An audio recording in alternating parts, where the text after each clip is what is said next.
Vamos, ya. 3, 2, 1, ya. Ahora estamos en la sección El versículo de hoy, que está basado en 2 Corintios 1:4. Y dice así la reflexión: consolado para consolar. Dios nos consuela para que podamos también nosotros consolar a los que están en cualquier tribulación. 2 Corintios 1:4. Mientras le hablaba a un grupo de atletas cristianos, le pregunté cómo respondían normalmente a las situaciones difíciles. Sus respuestas incluían el temor, la ira, la autocompasión, la agresión, la desesperación, el comportamiento abusivo, la apatía y volverse a Dios.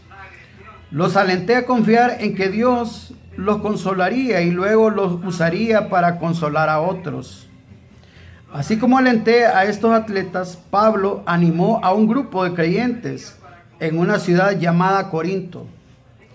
Él les recordó que para el seguidor de Jesús las aflicciones no eran inevitables.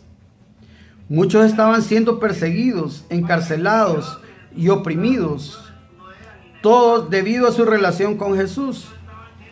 Pablo quería que los corintios supieran que en medio de su tribulación Dios era su fuente de ayuda. Él se pondría de su lado y los ayudaría a dar respuestas piadosas. Luego Pablo dio una de las razones por las que Dios permitía el sufrimiento y traía consuelo divino, para que los corintios tuvieran empatía, pudieran identificarse con el sufrimiento de los demás y consolarlos. 2 Corintios 1:4. Cuando suframos, recordemos que Dios nos traerá consuelo por medio de su palabra, el Espíritu Santo y nuestros compañeros de la fe. Dios no nos da consuelo para que estemos cómodos, nos consuela para que podamos ser consoladores de otros. Y finalizamos diciendo: cuando Dios permite las pruebas, también provee el consuelo.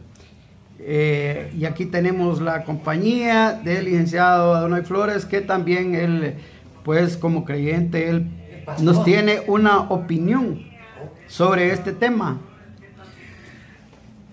Así es, Mario, sabemos de que las aflicciones del tiempo presente, como dice el apóstol Pablo, pues no son comparables que la gloria venidera. Pronto ha de manifestarse. Es difícil hallar palabras de consuelo en este tiempo, aún dentro de la misma iglesia cristiana. Recuerde usted aquel coro que dice de que cuyas palabras del hombre son como golpes de espada. Esa Sí, palabra. adelante, sí, porque Sí. nosotros en un desliz, unas palabras que nosotros no podamos darlas, no sabemos a quién herir. Importante es que nosotros podamos hacer las cosas para Dios y no para los hombres, sabiendo de que de Él vamos a recibir recompensa, pero sobre todo cuidar nuestras palabras.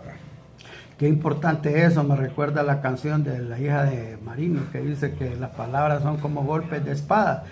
Y pues muchas veces podemos sonreír, podemos estar presentando una actitud positiva, pero a veces solo nosotros sabemos cómo estamos. Es que esto está como cuando alguien ha perdido un ser querido. Usted le puede decir lo siento, pero hay que estar en el lugar, que muchas palabras podemos dar, pero las verdaderas palabras, valga el juego de términos, provienen de la boca de Dios, cuando lo hacemos en espíritu y en verdad. Le estamos diciendo, dice el Señor, que Él le consuela, Él es su fortaleza en tiempo de angustia, en tiempo de tribulación. Pero casi siempre, reitero, cuando se pierde un ser querido, es ahí donde muchos quieren figurar y decir yo estuve con Él. Los seres humanos necesitamos ser consolados estando en vida, como cuando ya partimos de este mundo. Por eso el verdadero consuelo solo viene de Dios. Sí, qué importante eso, el comentario que usted hace, me recuerda cuando Jesús fue crucificado y fueron corriendo aquellas mujeres, ¿verdad?, que iban con el cántaro y lo miraron a Jesús y fueron a avisar a los demás cómo estaban tristes porque les hacía falta a Jesús. Imagínense cuando uno, como dice usted, pierde un ser querido, un hijo amado, qué difícil cuando uno le dicen que tenga fortaleza de Jesús. Y, o sea, es bueno, uno lo recibe, pero el consuelo de uno es la oración en ese momento con Dios personalmente. Y las palabras pues dan aliento, pero hay pruebas, vamos de pruebas a pruebas, ¿no? Y como dice ahí la reflexión, las pruebas no son para que estemos con confort, No, y sino es que para que recuerde crezcamos. también la Biblia habla, el apóstol Santiago, de que bienaventurados somos cuando vienen las pruebas. O sea, las pruebas es buena. Quienes nos escuchan van a decir, pero ¿cómo es eso de que son buenas las pruebas? Es que en la medida en que nosotros entendemos el propósito de Dios en nuestras vidas, cuando las cosas no están saliendo, es ahí donde Dios se está glorificando para que nosotros podamos salir victoriosos y aprendamos a depender de Él. Como cuando hay alguna tragedia, en estos tiempos donde vemos de que hay bastantes situaciones difíciles, el ser humano no quiere buscar de Dios, estamos mirando la tempestad y no nos arrodillamos. Entonces Dios permite las pruebas para que nos volvamos a Él, porque si estamos bien, no vamos a buscarle a Él como Él quiere que le busquemos.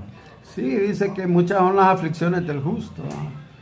Y también dice, confiad que yo he vencido al mundo, ¿no? Sí, y me gusta la expresión de ese pasaje. Muchas, dije, el salmista está cuantificando los problemas, las aflicciones de las personas, que son muchas.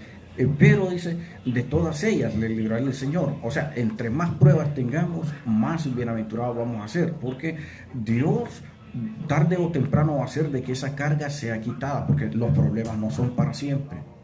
Y qué importante es la palabra en el momento que se necesita. Imagínense que en este tiempo que hay lluvias, se necesita esperanza. Muchas familias inundadas que les lleva a su casa, muchas veces se duda, se pierde la fe, pero ahí es donde debemos de renovar, porque tenemos que fortalecer el espíritu para seguir adelante, porque si nosotros nos dejamos caer, es más, el problema se agranda más. ¿Qué opina usted? Sí, porque recuerde usted lo que todo el manual, la Biblia, ahí encontramos palabras de fortaleza. Para el caso, aquel hombre que iba al estanque de Betesda tenía 38 años. Ya era una condición de él. Él ya se había acostumbrado a estar acostado en esa posición. Entonces muchos en este tiempo, puede que quienes nos están sintonizando, pueden estar en la misma condición de este paralítico, postrados, y quizás no han podido superar esa tristeza, ese dolor o la enfermedad o esa escasez, y se encuentran estancados en esa misma situación. Aquel hombre, bastó que Jesús lo viera y él, como hijo de Dios, sabía de que 38 años era bastante. Le ofreció y le dijo, levántate. Así que es importante la observación que usted hizo. Todas aquellas personas que sienten de que no han podido, sí se puede, en Cristo usted se puede levantar. Sí, como dice la palabra, si tu fe fuera como un grano de mostaza, como la mujer del flujo de sangre, ¿verdad? Ella como pudo, la gran fe que tenía, aunque sea tocar el borde de su manto, dijo, con eso ella sabía que se iba, que se iba a restaurar, y Jesús dijo, poder ha salido de mí. Y eso es lo que sucede hoy en día en la iglesia, Mario. No hay fe porque no la pedimos. Esta mujer vino a Jesús y con fe. Ella creyó por su milagro, porque de nada sirve estar en una iglesia 20, 30, 40 años si solamente somos miembros asociados. Asociado es aquel que va, escucha la palabra, pero no quiere compromisos. Otros han sido ujieres, diáconos, y sus vidas, sus testimonios siguen siendo igual, peor, como dice, que un incrédulo. Entonces, todas esas cosas en la iglesia de hoy debemos evitarlas. Si vamos a la iglesia es para que nosotros busquemos más de Dios, nos llenemos más de Dios, para que cuando vengan las pruebas, el Señor nos pueda consolar. Sí, como hablaba la parábola del sembrador, ¿verdad? O sea, la tierra fértil, la tierra buena, ¿verdad? Y la que no tenía raíz, también la semilla, pues cuando se tira, ¿verdad? A veces viene el diablo y se la lleva, la semilla, pero hay una tierra que no produce, ¿verdad? Porque no caen piedras. Y así la otra tierra que sí da fruto, ¿verdad? Son 4 tipos de tierra, pero es importante eso, el comentario que usted hace, porque el cristianismo es práctico, y teórico, pues hay mucha teoría, pero en la práctica somos faltos. Sí, es que sin fe es imposible. Entonces volvemos a lo mismo, cristiano de iglesia o cristiano de Cristo. Como le digo, Y ahí pues, es donde hay que tener mucho cuidado, porque todos estamos en la lucha. Nadie puede decir yo soy más que este, como el publicano, que decía gracias Señor que no soy como este. correcto. Entonces ahí es donde debemos de entender, analizar, comprender y saber interpretar, pero para bien. Sí, porque todas las cosas a los que aman a Dios les ayuda para bien. Y reiteramos, hay que acercarse al Señor con fe, porque sin fe es imposible agradar a Dios, porque es necesario, dice la Sagrada Escritura, que el que se acerca a Dios crea que le hay y que es galardonador de los que le buscan, no solo el domingo, porque la iglesia hoy está acostumbrada a cantar el domingo, a orar el domingo, y al salir de ahí hasta el otro domingo oro en la iglesia, canto en la iglesia y la misma rutina, y eso no puede ser. Sí, yo creo que también la transparencia, porque muchas veces no hay que confundir la religiosidad. La religiosidad nos da orgullo y eso nos hace sentirnos, ¿verdad?, con filacterias.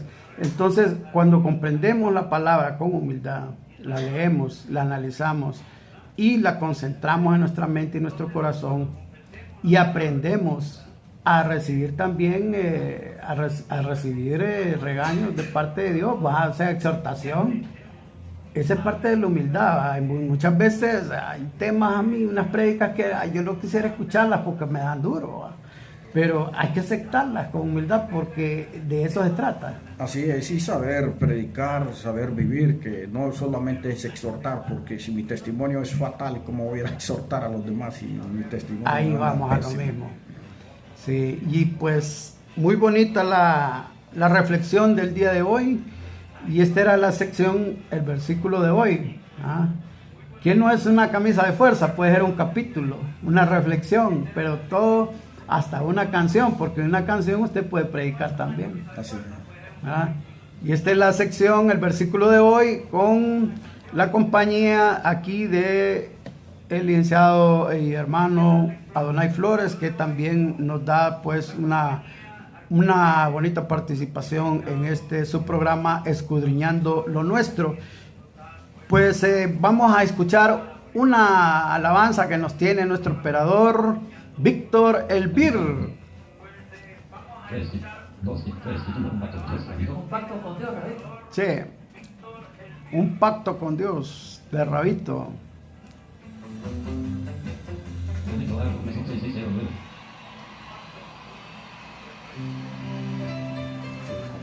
Oh,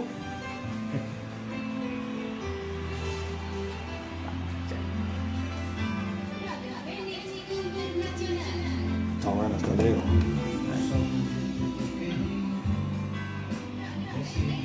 Esto es bueno. ¿Dónde lo compró? Me lo regalaron. Eso. Sí.